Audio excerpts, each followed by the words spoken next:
Hey y'all, you're listening to Diagnosing Sitcoms and Movies, the DSM podcast. We help make mental health more comfortable by using Black movies and shows we know and love and culture to remove stigma. So join our convo with your host, Courtney Copeland, licensed mental health counselor, and Dr. B, licensed professional counselor.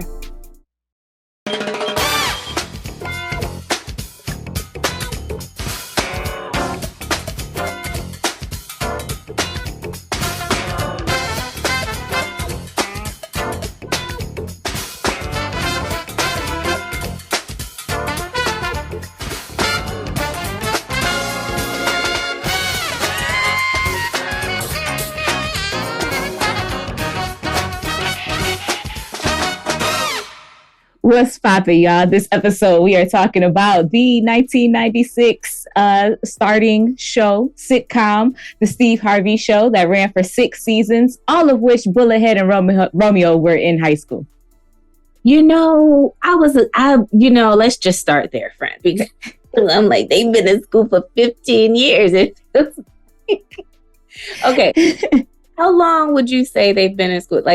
No, they said Romeo says it at graduation. He says it took us 6 years, but we're here. Jesus, I'm like, wait a minute, because the series itself was 6 years, almost 7. You right? will never, ever graduate. But he meant it. Like, damn, I think they barely made it. And then why are they always in Mr. Hightower's class?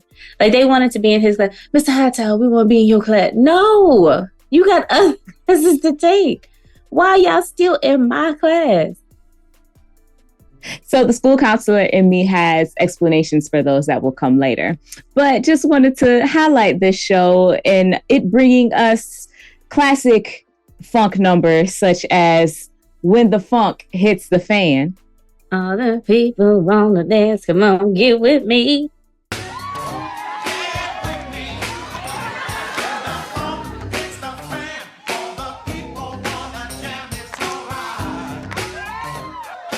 Is that how it goes? Get with me. And then there's also Break Me Off a Piece of That Funk. Break me off a piece of that funk. Hey, come and get this party started. No. Okay. All right. Words. You were so close. You're doing so well. I don't know what happened. I just wanted to make up my own words. Remix. So, that's what it was. You know what I'm saying? DJ Rosie in the house.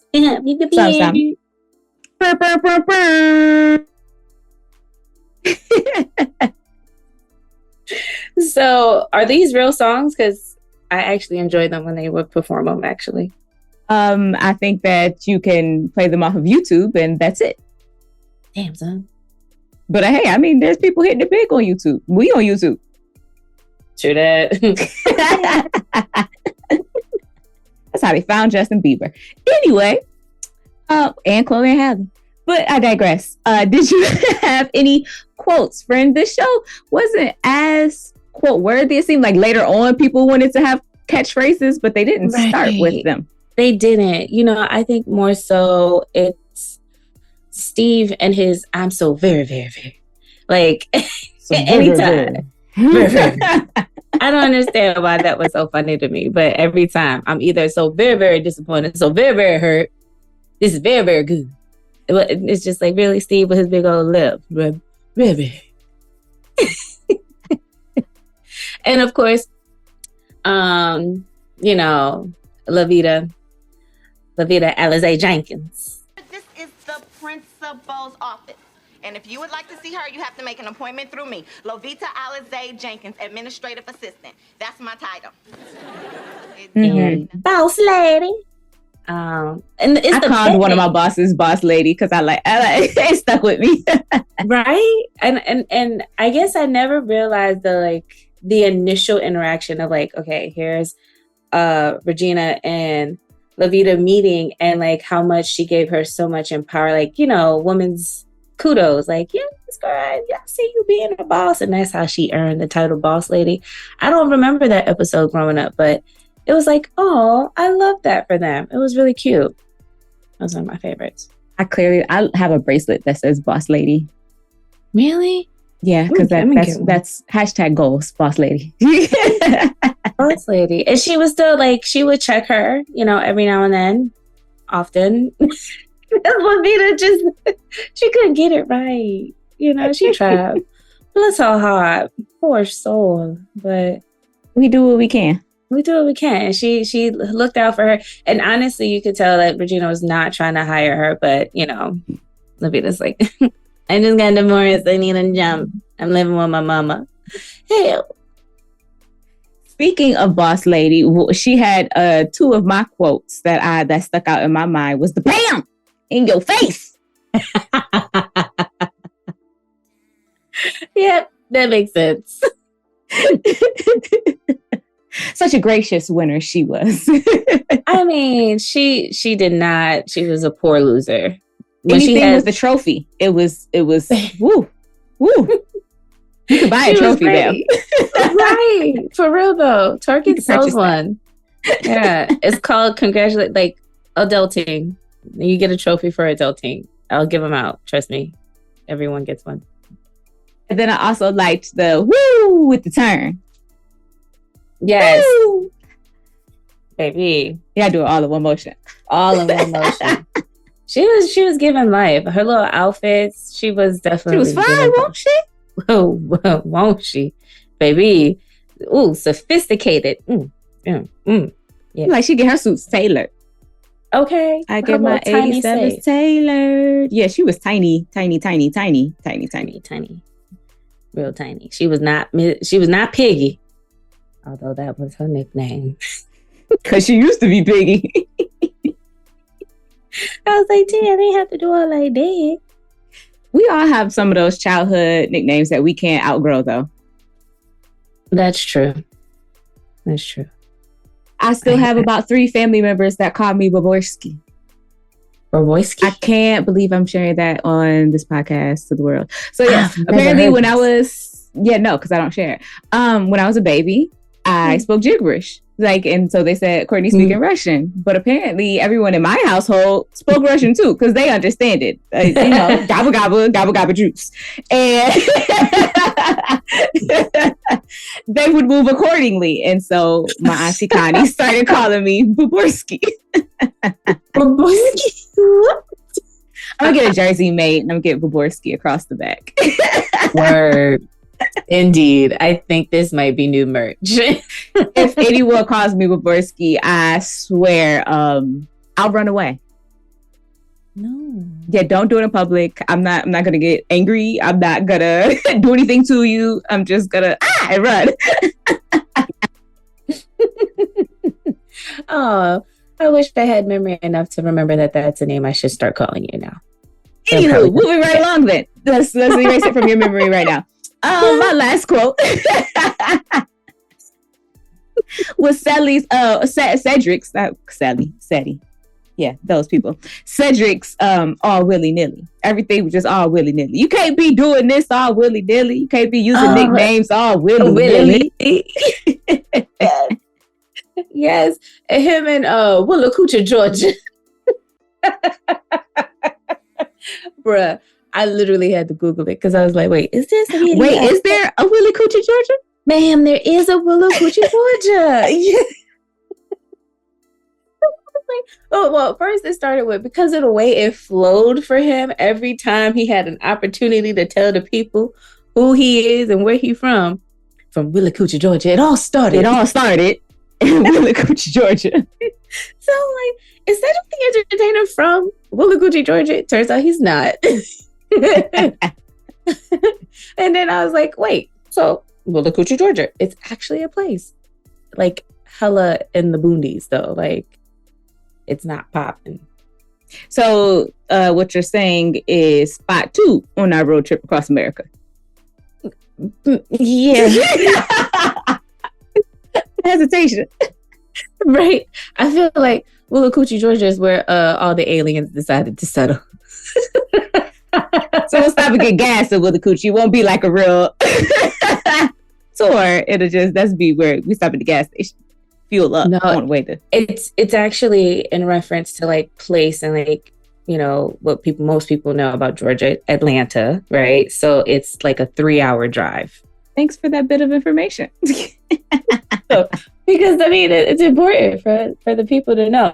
And I feel like, wait, where is Cedric the Entertainer from? Because why didn't I not write that down?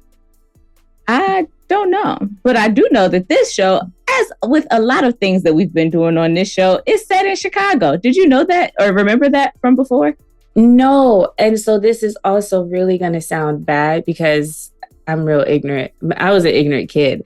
The only place that had tall buildings was New York. So everything that had buildings in it is like, obviously this is New York, duh. Like I felt that for a lot of sitcoms movies. That's New York. It was your places of reference. It's what you knew. It's what I knew, right? And then I was like, my mind was blown when I found out all these movies actually were taking place in Chicago. Like, oh, I feel the betrayal. Yeah. But I thought it was really cool. Like, and I did not realize that that's also why Keenan and Kel are little brothers. And I was like, mind blown watching this for this like 15,000th time and realizing this. Vincent and Junior, who remixed When the Funk Hits the Fan, smells like chitlin, grits, and ham. Which is how I often sang it around the house. Is that how you sing it? Okay. As a child. I mean, that makes sense. I like their version anyway. It's better. Their relationship was it was adorable to me. I enjoyed seeing their little cameos, actually. I was like, oh, yay, they're here. By the way, Cedric the Entertainer is from Missouri. I feel like I knew that. Is he from St. Louis? Let me see. Okay, We're still Googling. I'm sorry. He gives me St. Louis vibes. It's a Missouri that I cannot pronounce. It's something Ville. Okay. Carlisville.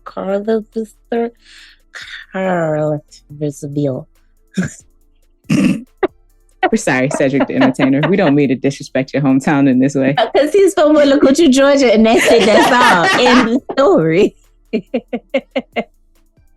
That's what. Speaking of cast members, this show did have a star-studded cast starring Steve Harvey, Cedric the Entertainer, Wendy Raquel Robinson, Lori Beth Denberg, who was absolutely amazing on this show. Merlin Santana was taking us from us far too soon. William Lee Scott. We had guest appearances from people like Jonathan Slocum, Ronald Isley, T.K. Carter, just all types of just celebrities. Boris Kodjoe was in the episode. Busta Rhymes was dancing in the episode. It was just everyone. Oh Judge Mathis. Just stars. Just stars. I mean, we had Snoop Dogg and Puffy.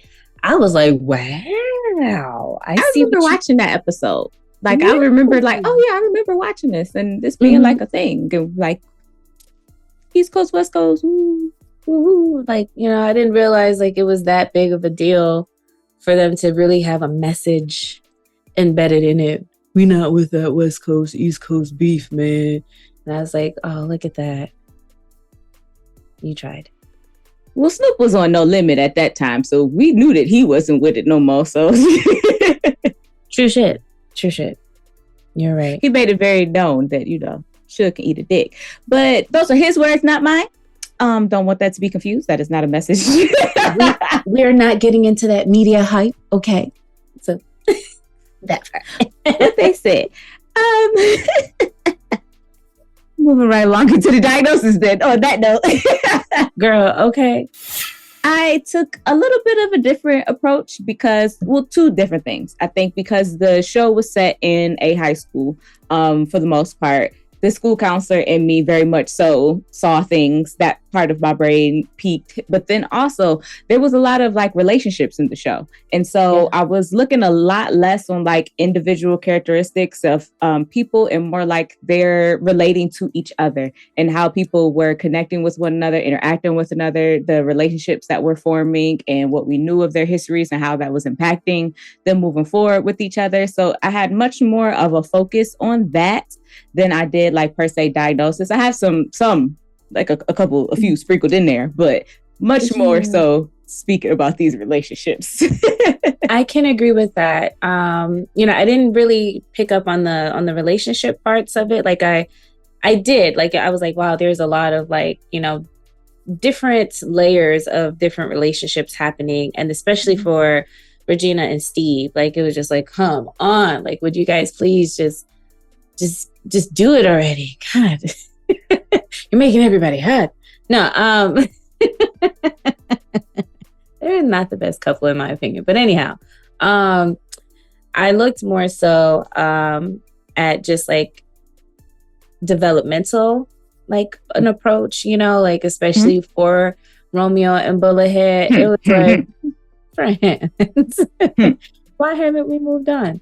But also, like, it was really hard to diagnose individuals for them as well, because it's like, okay, immediately as soon as I turned it on, I'm like, yep, Steve is the narcissist and blah blah blah.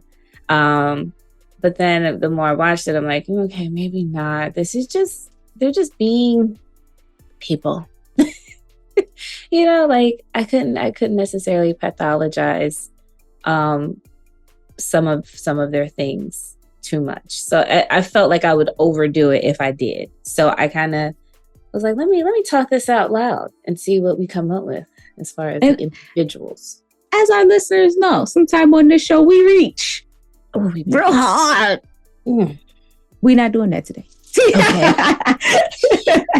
I was like, all right, friend, I'll go with you. And we've been gone for a minute. So like, as our return, we appreciate for y'all waiting on us. Thank you. We love y'all. Understanding that we people, and sometimes it's gonna take us a little minute. Yeah. We's back. We here. This has been 3 years, friend. Like, we reaching that 3-year mark. Like, I can't believe it. Wow. And with reaching that mark, we ain't gonna be reaching for these diagnoses as hard. So with all of that being said, Steve Harvey once again reminds us that you can continue to perpetuate the subjugation of women, patriarchal, just toxic masculinity, just horrible traditional oppressive values, and it'd still be funny. So you know, okay, so question, do you think that this sitcom would have the same, would be able to be aired today with some of the banter? I just think that the writers would just have to get a little bit more creative, because some of the stuff was very much so stereotypical. And there was a lot of writing that put people into just very black and white categories that I think would just have to be expanded a little bit if they did it now. I think they still could do it and it still could be funny. I just think they would have to be a little bit more creative. Okay, I know we're going into diagnosis. Forgive me, friend, but I do have to make this note. I feel like the Steve Harvey show did not get the love and the credit like the other shows we've grown to love. Like, you know, Martin is like, duh, who doesn't love Martin? Fresh Prince of Bel-Air, duh, who doesn't like the Fresh Prince?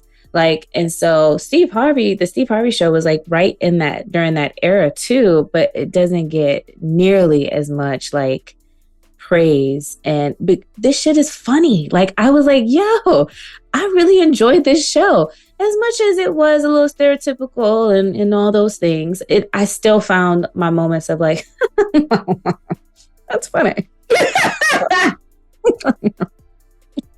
That's how I laugh, friends. No, it's not. Did you enjoy watching it? So I did really enjoy it. I think part of what goes into who gets classified as classics, especially unfortunately with the 90s shows, it was the network that it was on. Who got those promotional dollars? It was on WB. Yep. And we know with the Wayans brothers, like that show, we watched that. It was like, this show was fucking amazing. Like, it's those shows, they built up the network. And then Dawson's Creek came and those shows ended. Damn, son. It's fucked up. Yeah. Those bastards. That's why they haven't had a hit since Smallville. True. It's true. Damn. Well, Here we are. That's what you get. Yep, karma. But I do feel like the part that's part of it, the network that they were on, the amount of promotion, like the eyes and things like that. I do feel like there are people. I feel like there are elements of the show that you continue to see like play out in popular culture for us, our popular culture. But so I think that those, you see it there. I just don't think that it gets like the widespread love. But I know at least 2 of my homeboys, this is their favorite show. And I'm rewatching it like, oh, this is their whole personality. Oh, this is where they got it from. Like Wayans Brothers, that's me. Like them, Steve Harvey show. Wow, wubsy. I'd love to meet these individuals because I've never heard anyone say, yeah, I actually love the Steve Harvey show. You've also never come to Buffalo. So there's Damn. You're right. You're right. Yes.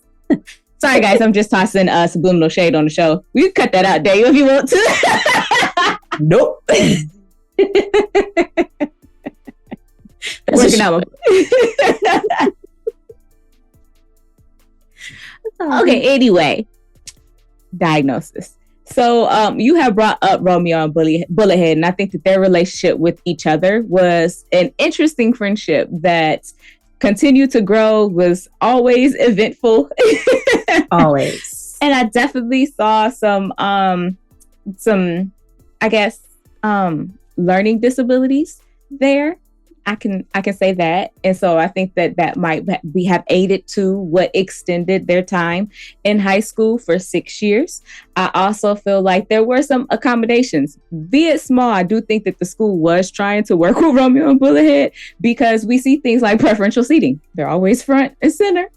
Granted, they're stars of the show, but that's also preferential seating. You need to be front so you can pay attention. Those 2 who were the only people that I saw, well, no, 3 that had mentors. And so Steve and Cedric, they did make sure that they had mentors. Mm-hmm. When they missed parts of an exam, they had opportunities to make up exams. They did. They were getting certain accommodations like smaller testing sites for large exams. So like the school was working hard. They put them on probation instead of just automatically failing them. Like the school was trying their damnedest. They were. And it also helped that Romeo was very charismatic. Wow. Get it together. It's not even Monday. They were really charismatic. And they were cute together. Like, they complimented each other so well. So it's just kind of like, all right, you 2, come on, knock it off, get back on track. So I can see that also adding. They were decent. Well, yeah, Romeo was a very cute kid who started to look like a grown man about season 6. I started watching the show and was like, yeah, I know I liked him when I was little, but Romeo did like a man season 6. Mm-hmm. Him a man. And then Bulletheads, who automatically they would feel empathy for because he has a bullet in his head. As you see, I got a bullet in the head. I was like, wow, Bullethead. But I'm concerned that over 6 years, they never completely fixed the hygiene issue that Bullethead was having. What was his hygiene issue? They just kept referencing his hygiene issue, that the boy had a hygiene problem, and they had to keep having conversations about his hygiene issues. I'm going to attribute that to like poverty. Maybe they didn't have hot water. Maybe, there were some extenuating circumstances. Couldn't get his clothes cleaned as regularly. But they, while they were addressing the issue, they didn't need to shame the boy. They didn't. Well, the office culture there, quite open. Quite open. FERPA was violated. I was about to say that. So many times. FERPA will have a field day. Okay. FERPA's going to use this as all the things you should not do. Not to do. I think there was this one episode when one of the students erased beef patties from the menu for the school. And it's just like, really? Why? Because Levita wanted a healthier option for and to save the cows. Poor cows. Remember, she was vegan. She was the first I ever saw vegan. I know, right? Interesting. Yeah. Okay. I'm sorry. I'm gonna have us all over the place, but it was so interesting. Some of the actresses that they had kind of coming in as like, you know. And so in my mind, some of them girls graduated because Romeo Bullethead was still, so some of them moved, some of them graduated, some of like went on with their lives, and Romeo Bullethead was still just there. Like that was really like the point of when I was like, okay, so I get it. They're being held back, or they're just not moving as quickly as the others. Mm-hmm. Yeah, they're not progressing. They're not matriculating at the same pace. Exactly. Yeah. Mm-hmm. So that was clear because like there was no like additional advance in how they behaved or what they did. Like it was like they were consistently Romeo and Bullethead the entire time. There was no growth, which was kind of disappointing too. Like for their characters, like why couldn't we see the growth? Everybody else had growth and changes that happened, and they didn't. I think they gave it, like they spoke to it a little bit in the last season, where they were kind of wrapping things up. So in the 5th season, because Romeo, we see him and his family, like his family is mother and father continuing to break up and get back together, and he goes to live with Steve for a little bit, which is boundaries, Steve. And so there's that. But then Romeo decides that he has the SAT scores to go to college and doesn't want to let his father down, but then decides, okay, well, if you're okay with me going to school, then let's discuss it. I'll go to school. And then Bullethead is kind of talking about how he's scared of leaving high school and he's comfortable there. And that's where he's been for the past 6 years. And he don't know if he can make it out in the real world. And then him and Steve have that conversation where he then finds that confidence in himself to go off to junior college and show them what he's made of and do all of the things. And so I was excited for them in that regard. I guess. A little step. Okay. Sometimes that's all you can ask for.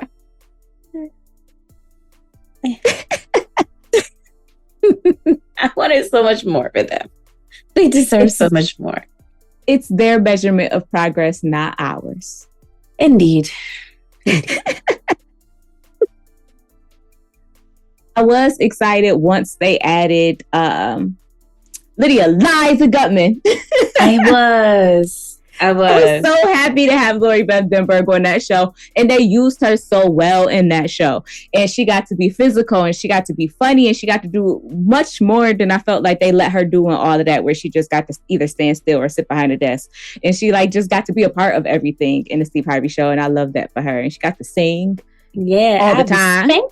Spanking that. That was a good episode. It's an equal opportunity. Ready to get a load of these. She was steady trying to get somebody to take off their clothes. And Romeo got his clothes off. Her lover, Arthur Robinowitz. She was so cute. I did enjoy her. And then when Steve got the bright idea to have her house sit, and I was like, where were the boundaries? He had none. By the second episode, he was bailing children out of jail. It was really bad. And then even when Lydia Liza Gutman finds out that she is finds out that she's adopted, and she goes through all of those things and so with her, I almost was questioning looking at dependent personality disorder for her.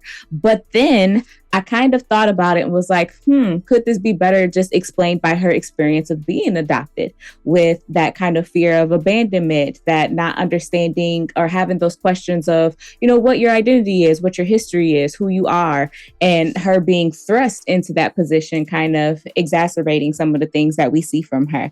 And I think some of the characteristics that we see in the personality disorder kind of outline that. And so I just wanted to bring it up to you and see if you at all agreed in any way.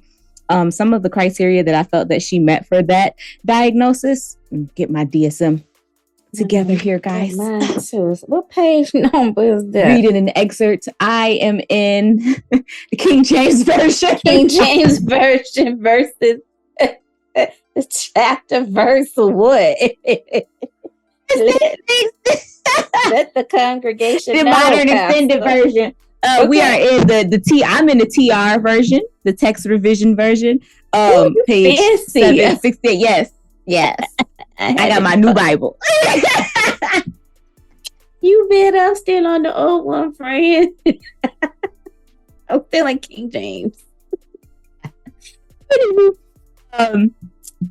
The criteria that I felt that she met for that diagnosis was having difficulty expressing disagreement with others because of her fear of loss of support or approval, more importantly. Having difficulty initiating projects or doing things on her own because of a lack of self-confidence in judgment or abilities rather than lack of motivation. Going to excessive lengths to obtain nurturance and support from others to the point of volunteering to do things that are unpleasant. Feeling uncomfortable or helpless when alone because of exaggerated fears of being unable to care for herself.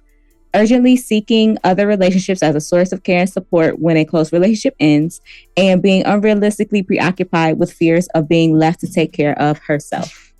And so we see her with the trying to so desperately to seek approval from the popular girls. And when the popular girls dump her, she's immediately running back to Romeo and Bullethead. She's constantly trying to seek out those supports in the office to have those connections with adults as well. She's trying to find all of this reassurance and this constant nurturance and support and approval from others while constantly like not getting it. So I felt like that could potentially develop into something more where it is a full personality disorder, but I don't feel like she's quite there yet. I feel like this is something that is influenced more by the environment. Like maybe if she could find a circle of friends, a consistent circle of friends that are supportive of her in college, like that we can help avoid this, as well as continuing. She said that she's going to therapy there, and her negative experience at band camp comes up about twice a month there, but the continuing therapy as well, and kind of working through the feeling of being abandoned or being given up for adoption, not knowing who her birth parents are, kind of getting a more solid sense of self. I feel like she can kind of navigate out of some of the symptomology, but I feel like if it continues on this road, it has the potential to lead further down the line into a full personality disorder. Wanted to get your thoughts. Agree, disagree, think I'm full of shit? I think it's full of shit, actually. No, I agree. I think the one thing that stood out for me too, especially when it came to the relationships, was how she even went so far to dumb herself down for her boyfriend or the guy that she was, dating, or, her lover. Her lover. Rabinowitz. These full names. I'm gonna just start introducing my full name now, because we gotta have the middle name clearly. Lydia, Liza Gubby, and you have to do the Liza. Yes. I feel like she wanted her first name to be Liza, because baby. No, I think that maybe she was just trying to liken herself to Liza Minnelli. Liza. Come on. I love it. I don't know who that is, but okay. Come on, friend. You know me and my culture. Just keep going. My pop culture references are just shit. Keep going, girl. Keep going.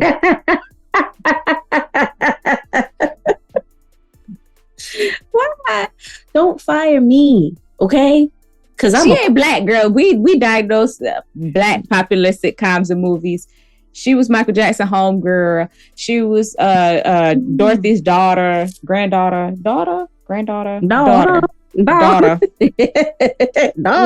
All of the things, but neither here nor there. Okay, well, I'll educate you on another day. Appreciate it, friend, because you just educate me all the time. I appreciate you. So yes, I do agree because of that instance. And then, several, examples are played out with her relationships with everyone within the show. So I definitely can see that. But then also I'm wondering, what would this not necessarily be applied to Bullethead and Romeo as well? So I thought about it for Bullethead, but then I thought, well, there's going to be some neurological impacts based upon him having a bullet in his head. And so anytime that there are, impacts and trauma to the brain, there are some personality changes. So I was looking at maybe more personality change due to a medical condition for him. But I also don't know if there, what existed before that. I don't know if this is improvement, because there would be times where he would say like very insightful things. And then he'd be like, how long was I out for that time?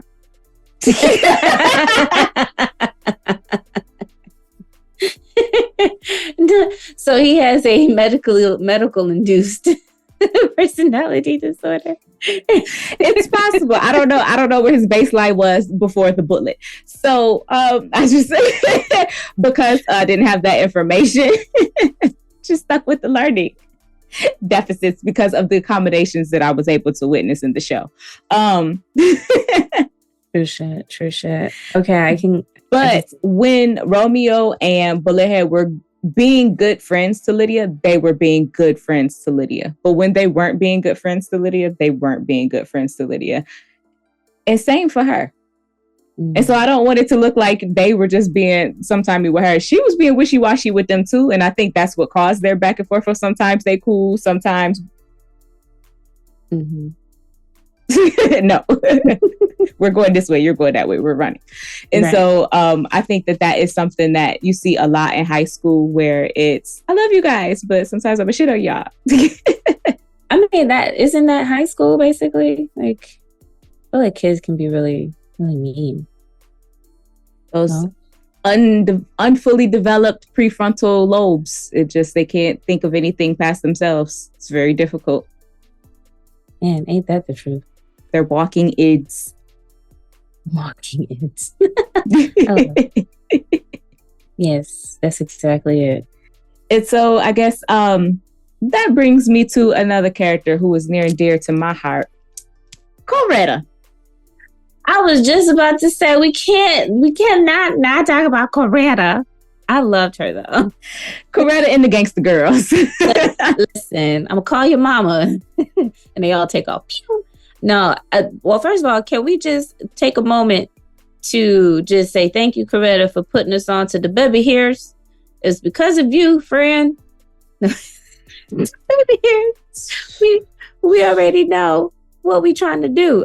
Sometimes it just felt like they was like, let's just make it a little windy line. And let's make it a line. Like they ain't even try to do the swoop to do Betty Boop. They just bless her heart. It just I don't know what it was, but it's the 90s. We just want to say thank you for representing in that way with the Afro puff. Looking tough. Yes, Lady of Rage. Okay, that's it. That's all. What you guys say about Coretta before she come in here and beat you up? I just want to say no, she's not, because I'm an advocate for Coretta, because I feel like they would try and diagnose Coretta with conduct disorder, but I say no, nay, not to conduct disorder. Not today, Satan.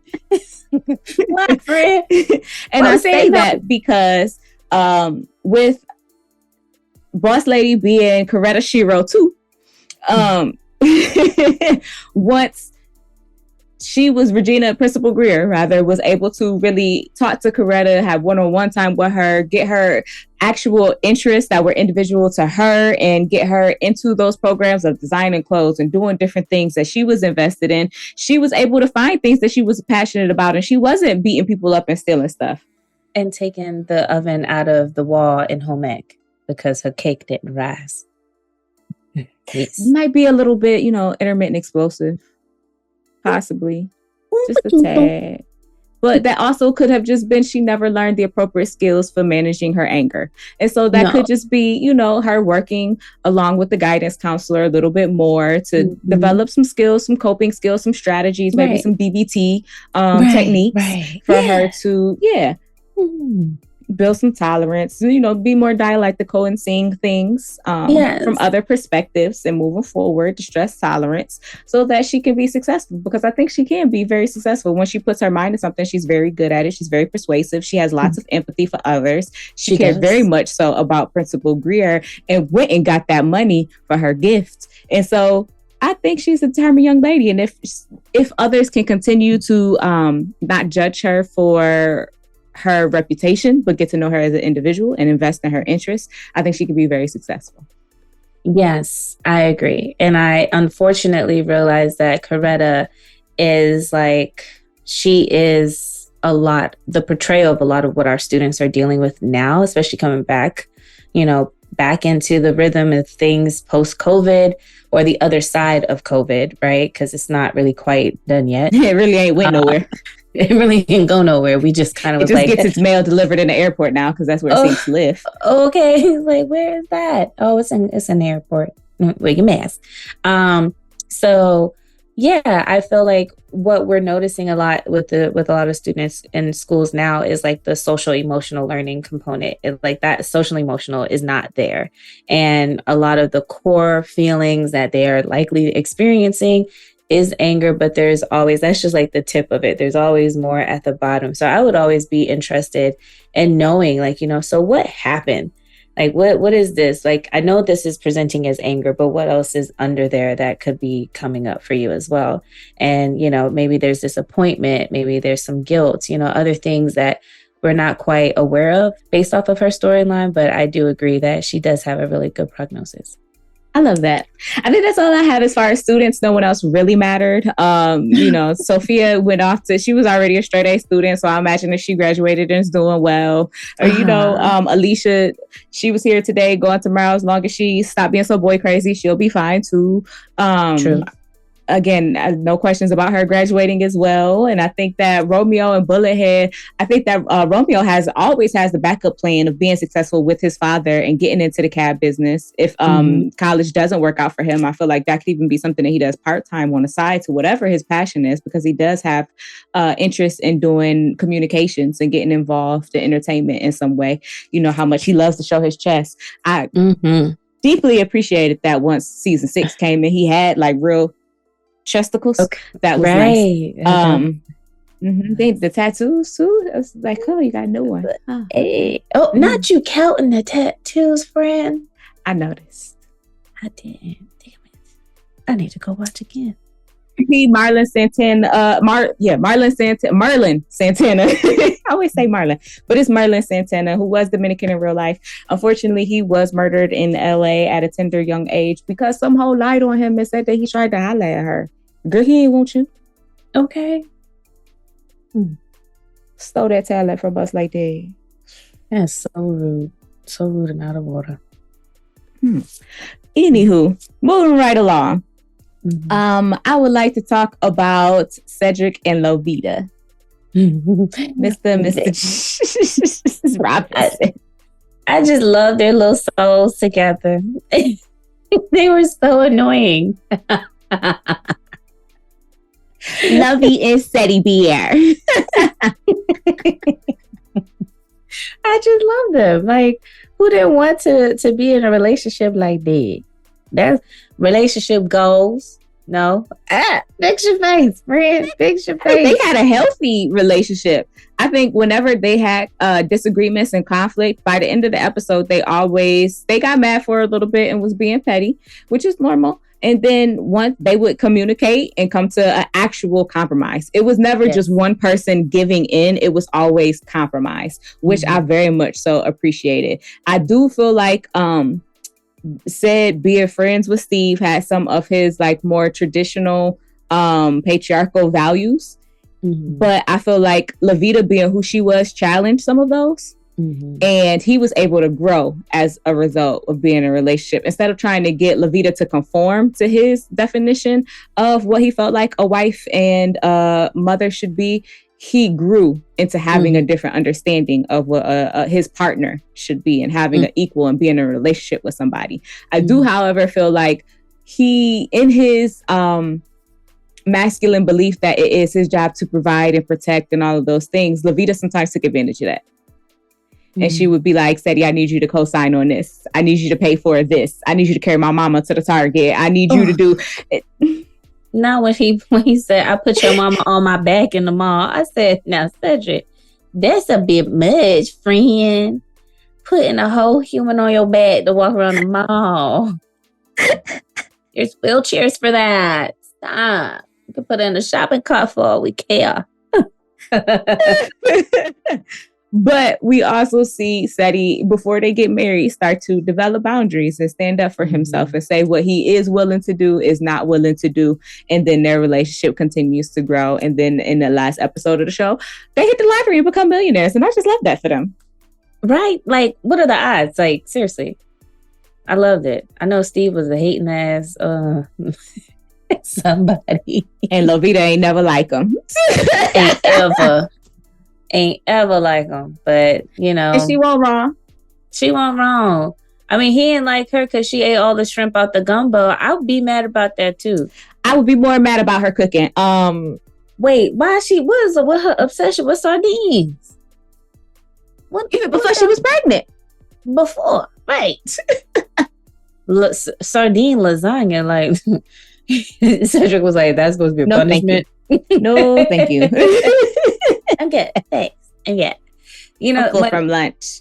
Okay, I'm good. He told her, but he told her in a loving way. Like, I don't really like your cooking, but here, let me show you. And it was like their little moment together. So they do really. I would say relationship goals to an extent, to an extent. But as I watched the show, I think the more I realized, like, if there was like a theoretical approach that would be like interesting to apply, would be Adlerian. Because it really does, like, there's the social interest component. So everybody was interacting with each other just because of their wanting that sense of community and wanting to be supported and supportive. I think the one that really stands out is that masculine protest with and Steve want the desire to be a real man and superior and perfect, right? And so that's why we always have these man versus woman, you know, episodes where they're kind of going at it, and it's just like, of course the woman's gonna win. Duh. Steve Harvey, what is your fascination with men versus women? What is it? What, sir? Is it just him, or is it society? Like, it's society. Yeah. But it's always in everything he do too.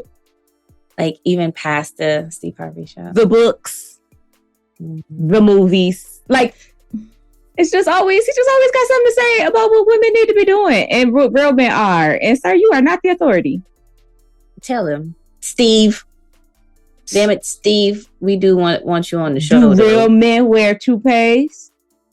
Steve. Ooh. Pew, pew, pew, Shots fired. No, but really, I'm really glad he went with the bald head, and I really think that the show is hilarious, and I absolutely love him. I'm just always mad that he always just got something to say about male and female roles. It's not. I mean, but that's what you to judge. It's what sells. I think he found the thing that gets people riled up and are going to spend the money, whether they want to support it or not. And then for most women who are like, fuck you, Steve, like, how dare you? They are still likely to buy it because it's like, let me see what the fuck he got to say. And they got suckered into the scheme. You know what? So, make that motherfucking money, Steve. I can't even hate on that. Make your motherfucking money, bruh. You know what I'm saying? If they willing to pay, take it. Take that shit. Take it. You know what I'm saying?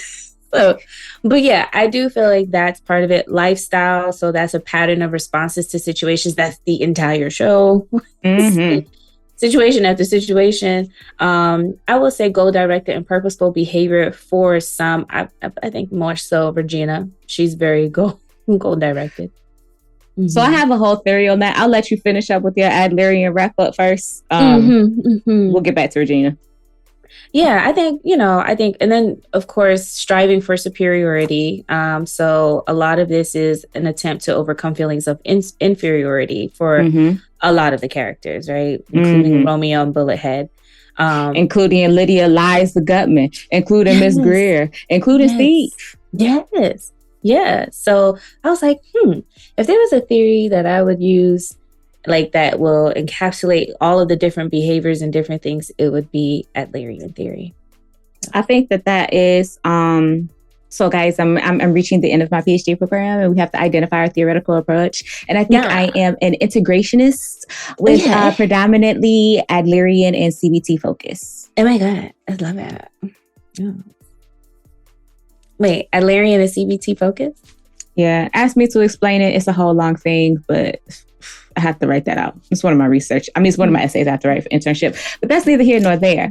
I think that's a great theory. I think it definitely applies to what we see in this show. And I think it would definitely help grow and give insight to a lot of the characters on the show. However, I think Steve would benefit from insight. I don't think that insight would change Regina. She's a smart woman. She know what the hell she be doing. When she brought that psychologist and she had a whole crush on her professor. Oh, I said, Regina. Oh, that's cute. No, you're not supposed to initiate therapy because you have a crush on the therapist. I mean, okay. In reality, yes, no, that's not okay, Regina. That was wrong. But like, that's my man. Even in TV land, it didn't work. No growth happened and everybody started fighting because you did something that was unethical from the beginning. You're right. Okay. You're right. All bad. Yeah, she definitely got some work to do, friends. Oof. Yeah, she got some work. They both do. And I think a lot of the issues that we see with, I don't want to keep calling her Piggy, with Regina, is that she was Piggy, that she did develop that sense of inferiority that she's trying to overcome from feeling bullied as a child for being overweight. She definitely still leans towards food as a coping mechanism when she is dealing through tough times. Hasn't built up those skills aside from that. And then is constantly trying to assume control in various situations and aspects of her life. And for some instances ends up pushing others away, which is the opposite of what she's trying to do. Is to have that connection and community with individuals, but it's that sense of control that she's trying to clasp onto because she didn't have it as a child. And I just think that, I don't know, as a therapist, what do you think of someone entering in a serious relationship with the individual who tormented them as a child? Oh, Lord. Do you think that that's potentially healing, or do you think that this is like, no, oh my God? Yeah, I think I would be a little hesitant to like be like, wait, you really want to be with this person?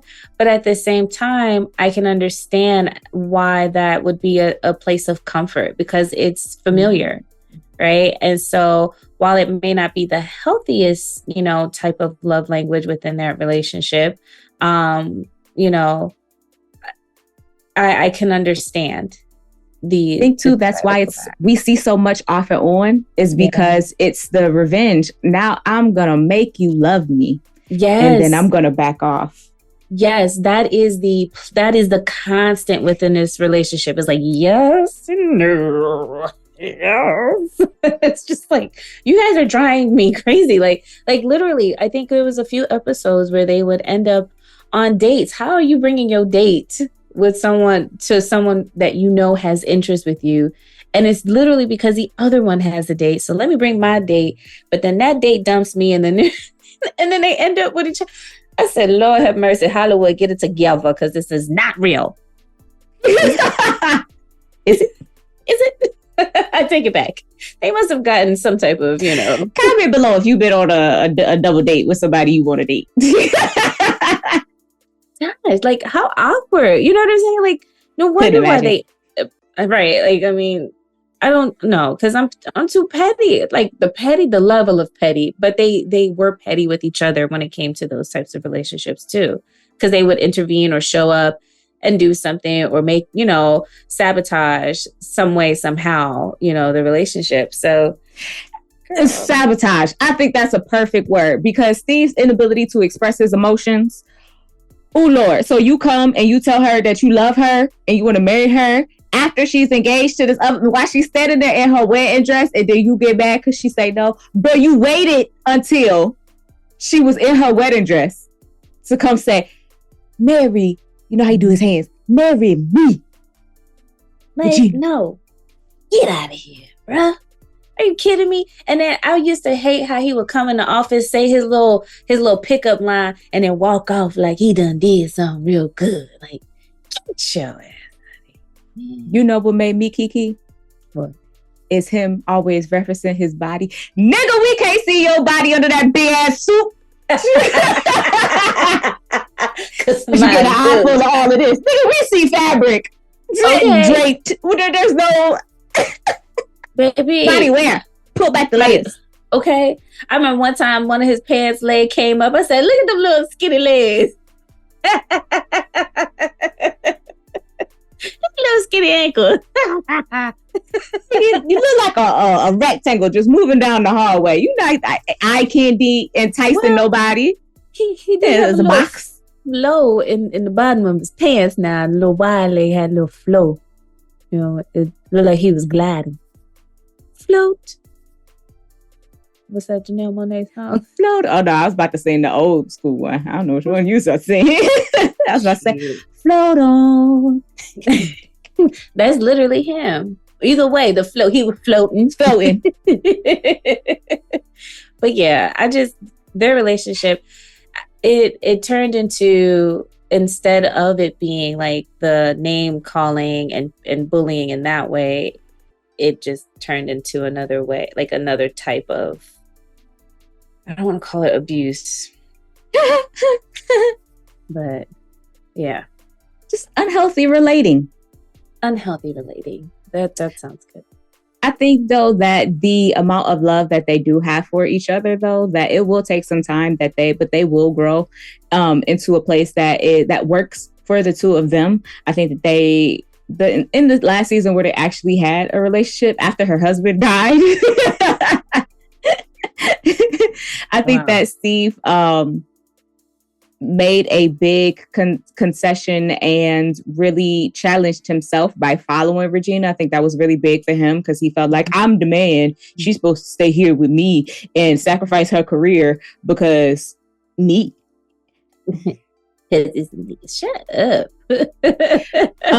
And so I think that him following Regina, I think it shows that they are both willing to, that she is going to get to a place of willing to establish boundaries and do what is best for the situation. He is willing to work along with her, and they can come together and form a team and be successful in that way. And then of course, you know, in my mind, they retire in Memphis and birth Glorilla, because that is what their child would look like.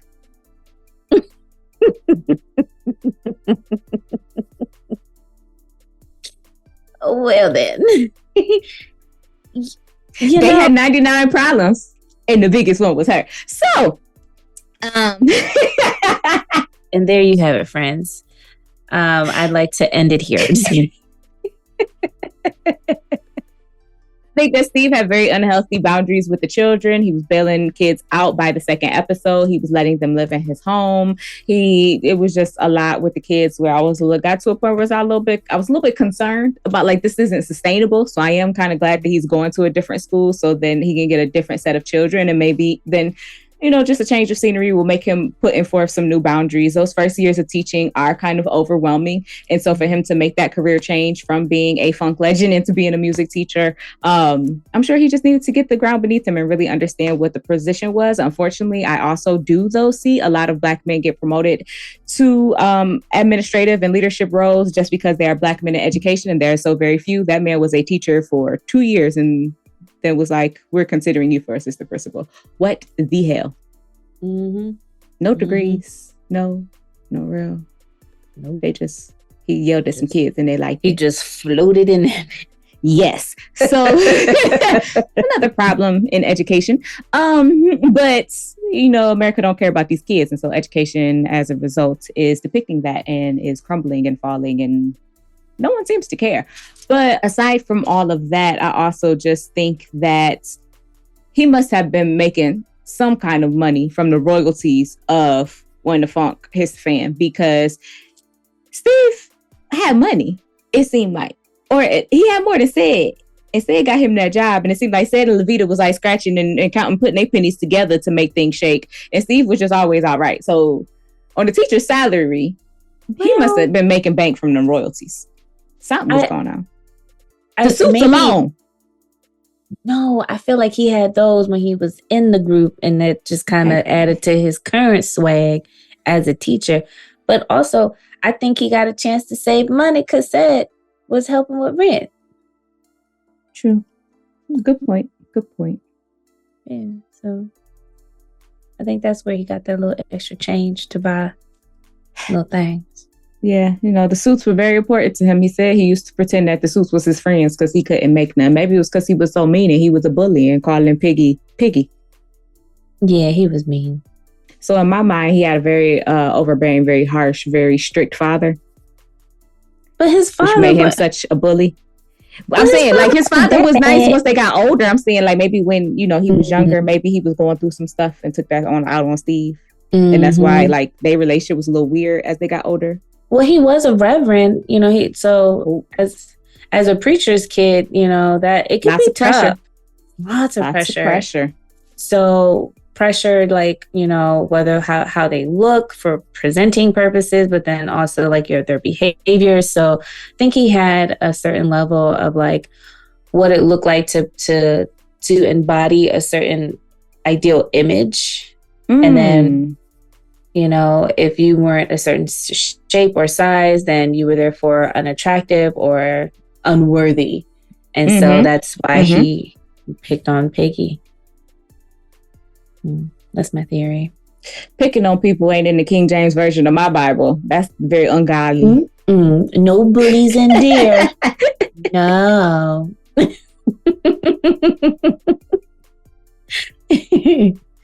But I think, who else do we got? That's with me being before saying kind of Adlerian and CBT, I think that I would use more CBT with Regina because she is very much so intellectualizing a lot of her issues as well. And I think that insight will only take her so far, because a lot of the stuff that she's already aware, she's already knowing that she's doing, we need to interrupt some of those automatic behaviors. We need to stop some of those processes and replace those with more positive actions, behaviors, thoughts, and get to some of those core beliefs, like how you were saying before, some of that inferiority or that others can't be trusted and things like that. We need to interrupt some of those core beliefs by changing some of the patterns there. I think that would be helpful for her. And I think that the structure of sessions, it being very structured, would be helpful for her too. So then she knows what to expect. So then she doesn't try to assume a role of control in our counseling relationship, because she knows what to expect. There's already just a level of structure that's there. So she can come into the space, know what's going to happen, but also feeling safe enough to relinquish some of that control within the hour, to just be present in the moment as opposed to controlling the situation. Yes, absolutely. I totally agree, especially with her being in positions of authority and power. You can see that I would see that as being a concern in the counseling relationship, and reminding her, I'm not trying to be the authority here. We're working together. And in some instances, you'll have a lot more authority because you are the person that lives your life on a day-to-day. I'm just here for a glimpse of it. So you better than I do. Yeah, I agree. You're the expert on you. And I think too that was something that we see in their relationship, which was kind of cute, was those moments where, how they always say you have to, those podcasters out there, not our kind of podcasters, but the ones who like to talk about relationships and stuff and say how you have to be masculine enough to make a woman feel comfortable in her feminine energy. And there were moments that we see that between her and Steve, where she was able to, kind of let go, take off that, boss hat for a second and be like, okay, yeah, little piggy. Okay. And it seemed like she liked functioning in that space. I think, but having the opportunity to do both was healthy for her, because she was so hyper focused in that leadership role, boss, all the time, that then having the balance between the two made her feel a little bit more balanced. Yeah. I wish they would have just gotten it together a lot sooner, but I guess that would take away the 6 seasons. So whatever. We wouldn't have had the time to see Merlin develop into a man. True. I'm just like, get to the point already. Go ahead. But and they were not always healthy for each other, so they needed to learn and grow. They needed to learn and grow. You white. Okay, I guess. So my last question is, what do you think that Cedric and Levita named their baby? What was it? What was the name? Elijah? No, it wasn't Elijah. It was no, it wasn't Emmanuel. What was the name? Ezekiel. I was like, what's wrong with Ezekiel? It's okay name. I was like, it's not a bad name. Call him Zeke. What do you think? What do I think? But with her family names like Duracell and